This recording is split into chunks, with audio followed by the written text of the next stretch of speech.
Guys, hinihingal na kami. Nakikita nyo ba yun? Yun. Ang akitin namin. Ang tingal na hingal na kami. So, residential area kasi siya. Na village. Diyos ko.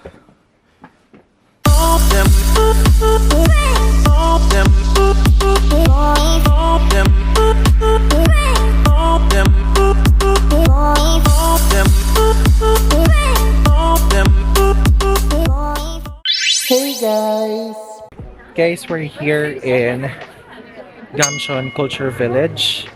So, sumakay kami sa bus na color green. So, you can ride the bus 2, 2-2 or 1-1.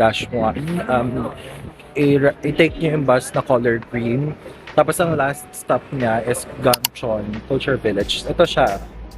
Ayan yung itsura niya. Guys. If it looks familiar, yes. La Trinidad. La Trinidad, colorful houses. Kung nakapag-Baguio na kayo, you know. But this culture village is famous.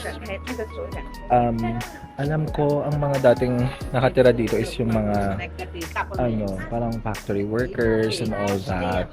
It used to be parang a housing community. Pero it's colorful now and a lot of tourists actually goes here. Maghahanap lang kami ng mga pwede naming puntahan. Like yung mga Little Prince Cafe and all para makapag-brunch na din kami.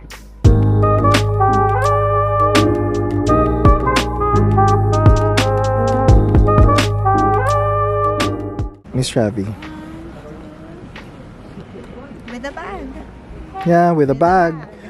Guys, we're carrying our bags. Like yung backpack namin kasi akala namin may locker sa Tushong station. Mag-iwan dapat kami doon. Ayan, check-in namin, stress pa. So mag-iwan dapat kami ng locker, ng bag sa Tushong station. Tapos walang locker. So we have to bring our bags. Eh, tignan nyo to. Very Baguio nga. Akyat baba siya. Masakit sa paa. May mga paakyat na may mga paakyat na kalsada, tapos may pababa, tapos akyat kami doon. 'Di ba? Ginusto namin to for the experience in Korea. Pero guys, mura lang din naman pumunta dito. Ay, hindi pala. Mahal pala yung KTEX na train. That's 4,700 in Kpop. 2 days na siya na unlimited pass. So, Klukit. So, pwede kayong pabalik-balik, ganun if you want. Guys, nandito na kami sa Gangchon Village. Masyadong pataas pababa siya. Very Baguio na, pero mas malala yung taas-baba. Kasi guys, bundok siya, na nilagyan nga ng mga bahay-bahay na colorful. Parang yung sa Benguet niya, yung sa La Trinidad. Yung sa La Trinidad sa Baguio. So, ganun yung itsura niya. We're here to take a picture. Tapos may kitten, may pusa. Hi! Hello! Nahiyain siya. Nahiyain siya, guys. So, pumunta na kami dito. Magpipicture ako sa Little Prince. Magpipicture din ako sa mga murals ng BTS. Siyempre, as an army. And then, babalik na rin kami kasi this is residential. Bukod sa pagiging cultural village, this is a residential village. So, hindi pwedeng super magingay, hindi pwedeng, manggulo, ganyan. Guys, nakikita nyo ba yung hagdanan? Yan yung aakyatin namin para makapunta dun sa pinakataas. Guys, ayan. Ganun kalala. Sobrang tarik niya. Kailangan makarating kami dun sa taas. Kasi yun yung highlight ng pagpunta dito. Guys, so yun na nga. Kaming tatlo na lang. So si Catherine, si Ravi, tsaka ako na lang. Let's go. Taas nung akyatin namin. More stairs, guys. Yan. Akit kami hanggang doon sa pinakataas para lang makapag-picture. Yeah.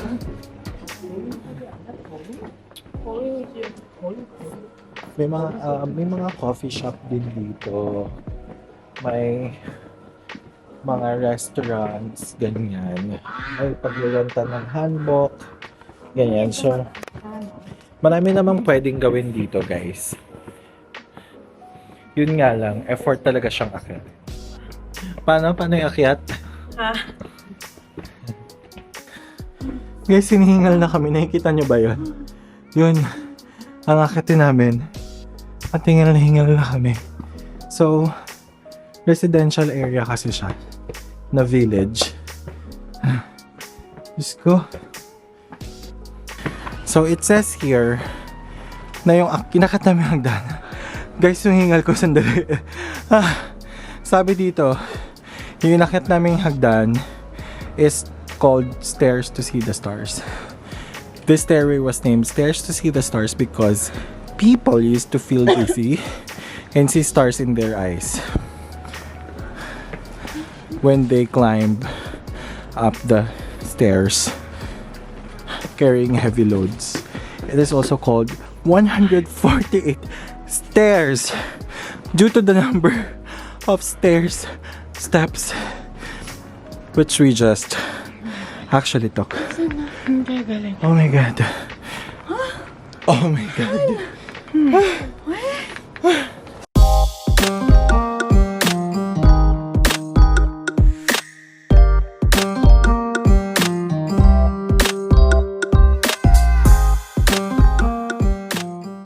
Guys, nandito na kami sa pinakatok-tok.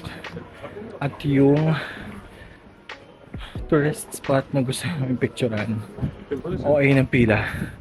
Yung Little Prince. Sobrang lala ng pila. Pakita ko sa inyo. Guys, nakikita nyo ba yun? Ayan yung Little Prince statue. Ayan. Tapos ito yung pila niya. Yung pila niya, guys. Para makapag-picture sa Little Prince statue. Imagine, ang lala ng inakyat namin para dito. How do you feel about this? How do you feel about the trek? It's so terrible. So yun guys, sobrang hingal-hingal kami. So dating mo dito, pipila ka pa. Diba? Para na makapag-picture. Pero, you know, andito ka na. And ako personally, gusto ko siyang punta. Kasi fun fact, I have a Little Prince tattoo sa heart.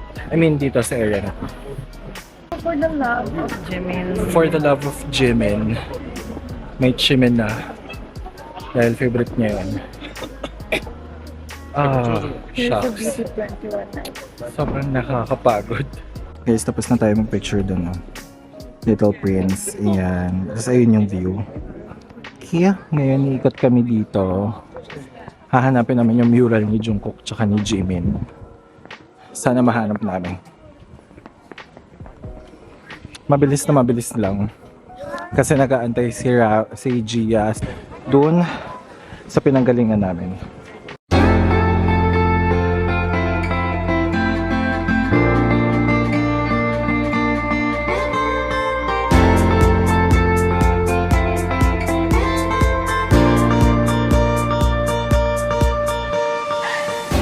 Guys, yung pagod namin, grabe, paakyat pababa doon.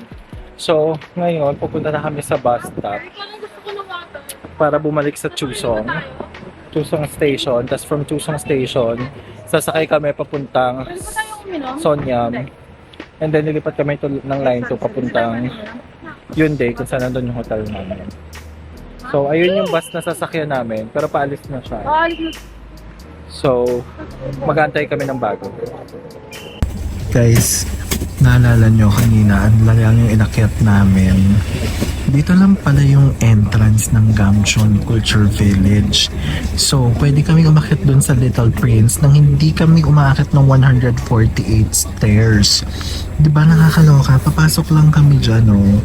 Papasok kami dyan, tapos maglalakad kami ng flat dun sa Little Prince, sa mural ng BTS, sa mga cafe, nang hindi kami nahihirapan. Nakita namin ngayon pauwi na kami. Nakakaloka. Ayan siya. Kaya kayo, huwag kayong gagaya sa amin. Huwag niyong gawin yung same na pagkakamali namin. Hey guys, nandito na kami sa bus station. Nag-entry na lang kami. Alam niyo ba yung bus station nila guys? May heater. May built-in heater yung mga upuan. So, iinit yung puwet mo dahil winter nga. Ganyan. Siyempre, pag lalaki ka, iinit din. Hindi lang yung puwet mo.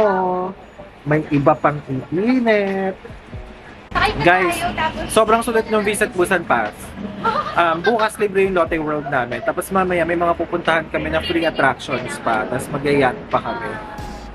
Pag bumili ka dito sa Gangchon Culture Village, doon sa official souvenir shop nila, may discount ng 10,000 won. So kung halimbawa 11,000, 12,000 won lang yung souvenir na bibilin mo, 2,000 or 1,000 won lang yung babayaran mo. So sobrang sulit niya. Doon pa lang masusulit nyo na siya. So I highly recommend na kapag ka bibisita ka ngayon ng Busan, you should get Visit Busan Pass from Kpop. Actually may Explore Seoul din na card for almost the same price. So check nyo na lang sa Kpop kung ano yung mga gusto nyong kunin kasi may mga libre-libre din siya. Especially Lotte World. Hey guys! Hey guys! Nandito na kami sa Line 2 subway sa Seoul. So galing ng Chuseong, subway line 1 kami to Seoul, and then for yung Seoul is intersection siya ng line 2 and line 1. Tapos from here, sasakay kami papuntang Haeundae kung nasaan yung hotel namin na Haeundae Seacloud Residence. Malapit sa Haeundae Beach dito sa Busan. So that's like around 17 stations yung pagdadaanan namin. Actually, ganun siya kalayo, 17 stations. So after na mag-check-in kami, tapos mag-lunch na. Guys, dito sa Busan, medyo warmer siya compared sa Seoul. So, hindi nyo kailangan super duper layer kapag hindi naman kayo lamigin. Kasi mas warmer siya. Actually, nung nag-Gangchon village kami kanina, pawis na pawis nga kami. Pero anyway, kung kaya nyo naman, kahit isang jacket lang, kaya nyo siya. Okay guys, we're here in Haeundae Station. And mag-exit kami sa exit 5. And then pupunta na kami sa aming hotel, which is Haeundae Seacloud Hotel. And sa baba nun may aquarium, Haeundae Seacloud Aquarium. Kaya ganyan yung theme dito.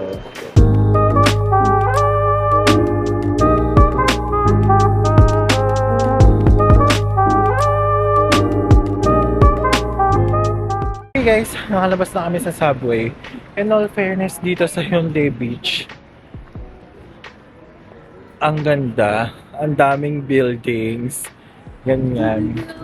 Tsaka ang dami ding shopping stores and shops, ang daming cafe, ang daming kainan, at ang daming hotels. So, like what I've mentioned, ang hotel namin ay Haeundae Seacloud Residence, and malapit siya sa beachfront. So, doon siya, ituturo ko sa inyo. So, doon yung hotel namin. So, maglalakad kami pupunta doon sa beachfront para makapunta sa hotel namin. Dire-diretso lang siya kasi nandun siya sa tapat ng beach. Guys, ang daming kainan tsaka shopping area dito sa dinadaanan namin papunta sa hotel. So, ayun. Tignan mo. So, malapit kasi kami sa Haeundae Beach. And yung hotel namin is Seacloud Hotel. Sobrang nasa sentro siya ng Haeundae Beach. Hey guys. Nandito na kami sa lobby ng hotel. So, nasa 6th floor siya. SunCloud Hotel and then Seacloud Hotel. So, nag-check-in na kami. Nilalabas na kami para kumain. Hey guys, nandito na kami sa hotel. And I'll show you our hotel room. Ang laki niya. This is just like around 4,000. So I'll show you the room. Tapos tatlo kami maghahati. So 1,000 something lang siya. I'll show you the room. Nasa 13th floor kami. When you come inside, this is how it looks like. It's big with 3 single beds. Tapos ayan. Meron kami malaking cabinet. Actually, yung cute ng chinelas namin. Ayan. Ayan. Pwede kaya yung iwi. That's nice. So we have the cabinets here na ang lalaki. So that's like 4 doors with bathrooms. Tapos this side. We also have cabinets on this side. Ang OA ng cabinet. Ayan. We have cabinets on this side. We have cabinets here as well. Anyway, tapos this is the bathroom with, of course, the bowl. And then we have a bidet. Here's the mirror. Tapos cabinets din yan with tissues. Hi. Okay, ang laki niya. Tapos meron kaming shower area. Tapos ito yung mga towels namin. And ito, meron na naman kaming cabinets. Tapos meron tayo ditong cotton buds. Meron tayong shower cap. Meron tayong comb. I'll take this home. And then, meron tayong shampoo, conditioner, syempre, and gel. Tapos, soap. Tapos meron tayong mga baso. That's how it look like. And then, cabinets ulit. Storage. Tapos meron kami table here. We have the lamp. I think this is a safe. Not really sure. Tapos meron kami table. And ang bongga nito. So we have a sink here. Has more storage. And then meron stove. Pwede ka magluto. And then we have ano tawag dyan, washing machine for laundry. The ref. OA. Ang OA ng ref. Ang OA ng fridge. Guys, sobrang laki. Yan. Para akong nasa VIP suite ng ibang hotel. Just like around 4,000 plus. Tapos more storage. Tapos we have a mirror here. Pakalaki ulit. Tapos the beds. Of course, the aircon. And then TV with remotes. And then this is one of the best parts. That's Haeundae Beach. If nakikita niyo. There. Right there. That's Busan Haeundae Beach. Diba? Ang bongga. So this is Seacloud Hotel. Busan Seacloud Hotel in Haeundae. Bongga. Love it. Hey guys! Hey guys, pababa na ako ng hotel. I-meet ko sila sa lobby. And change outfit tayo, ganyan. Malamig naman dito sa Busan, lalo na malapit sila sa dagat. Or malapit sa dagat yung hotel namin. Hey guys, basta kami ng hotel. Sige. Basta kami ng hotel, change outfit na ako. Malamig dito sa Busan. Change ako ng outfit. Maghahanap kami ng dinner. Malamig naman dito sa Busan, pero mas malamig talaga sa Seoul.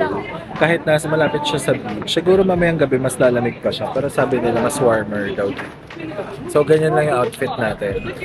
Tawag dito, hindi namin naabutan yung skyline capsule.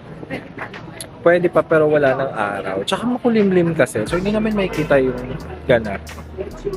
So ang gagawin namin bukas after namin mag-lote, agahan na lang namin yung paglabas sa lote. Tapos doon na lang kami pupunta. Ano pa ba? So yun, kakain kami ng dinner. Tapos baka may isang activity pa kaming gawin. Tapos sasama namin kami. This is the feed. Yeah, and mag-beach pa kami. And here's the feed. May crops today because it's not that cold. Si Gia at si Kat bumibili sila ng fish cake. kumain sila guys. Ay, may tteokbokki oh. Dito yan sa Busan, guys. Tingnan nyo siya. Alam mo yung pag iniisip nyo yung Busan, parang probinsya, ganyan guys, nagkakamali kayo. Tignan nyo yan. Nakikita nyo ba yung mga yan? Hey guys, we're here at Olive Chicken and we're having our dinner. This is our dinner. And then after this, try namin kung ano ba yung kaya namin gawin. After this. So, living our K-drama fantasy. Magpa-fried chicken kami. Let's eat!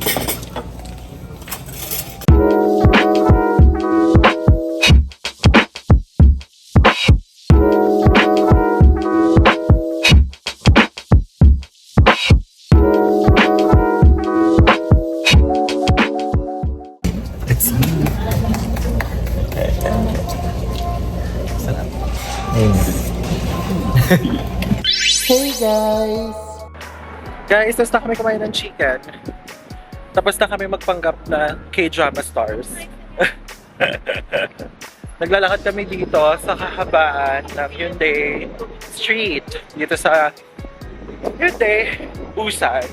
Pupunta kami sa Line 2 subway kasi try namin abutan yung Diamond Bay Yacht Tour, which is 7:30. 6 p.m. na dito. So yung subway, it'll take us like around max 50 minutes to go there. Sana mabutan natin. Para hindi sayang yung Busan Pass. Ang daming kainan dito oh. Diba? Again, hindi siya mukhang probinsya. Like kasi pag sinisip mo, Busan probinsya, hindi guys. Ang ganda. They are the second largest city in Korea. Dami kayong pwedeng gawin. Like, panoorin yung vlog ko, mag-subscribe, mag-like, mag-comment. I-follow nyo ako sa Instagram, @Brett, and TikTok, Breathtaking Adventures. Guys, si Gia ang aming navigator for this trip. Si Bakla, nakabisado niya na yung mga train. So, kapag aalis kayo ng friends nyo na maraming subway, maghanap kayo ng magaling maghanap. Magsama kayo ng magaling mag-navigate. Eto na, nandito kami, pababa na kami sa subway para sumakay. Ipapaloadan ulit namin yung Busan Pass namin kasi pwede din siyang gamitin as ticket and bus sa ticket and subway. Hey guys! Hey guys, nandito na kami sa Diamond Bay Cruise in Busan Yacht Club. Ayan, so medyo malayo siya sa binabaan namin. Actually, sinabi ni Never 20 minutes lang yung lakad. Pero guys, ang layo niya talaga. Pero dahil nga, syempre malamig, so hindi masyadong, dahil nga malamig, hindi naman masyadong pinagpawisan. Pero ang layo talaga ng nilakad namin. So, pwede kayong pumunta dito. It's for free using your Busan Pass, visit Busan Pass, pero regular fare is 30,000 won. So medyo malaki-laki din siya. Actually, malaki na yung magiging discount nyo doon. Kung free siya, tas worth 30,000 won, medyo malaki-laki na siya. So may mga park din dito doon, no? Yung may mga umiilaw na yon. Actually, park yon. Tapos, hintayin namin ng last trip nila ay 7:30. You just need to give them your passport number and your birthday. This is how their waiting area looks like. Pakita ko sa inyo. Ayan, so yan yung waiting area nila. Tapos meron ding loob. Ayan, nandun kami sa loob kasi medyo mainit dun sa loob. Tapos, ayun yung sasakyan naming ferry cruise. Ayan. Ayan. Tapos ang ferry cruise na yan, iikot siya doon. Ayan, sa Busan Bay area. Yan, dapat umiilaw yung bridge na yan eh. Kasi nasa picture umiilaw siya, tsaka sa mga videos. Hindi ko alam pati siya umiilaw ngayon. Yan, nakarating na kami dito kahit sobrang layo ng nilakad namin. Pero what's important is nakarating kami dito. We'll bring you to this adventure. Hey guys, ayun na, pasakay na kami ng ferry. Ayun yung ferry na sasakyan namin. Ang dami namin kasabay. Chinese, ganyan, tsaka ibang um, foreigners. So, hope hindi malamig kasi nga nasa gitna ng dagat. But we'll see. Sasakay na kami ng ferry. Let's go. 없어요. 당신은 그런 생각은 안 했나요? 언제쯤에 그대를 다시 보게 될까? 그대여 내게 돌아와줘요.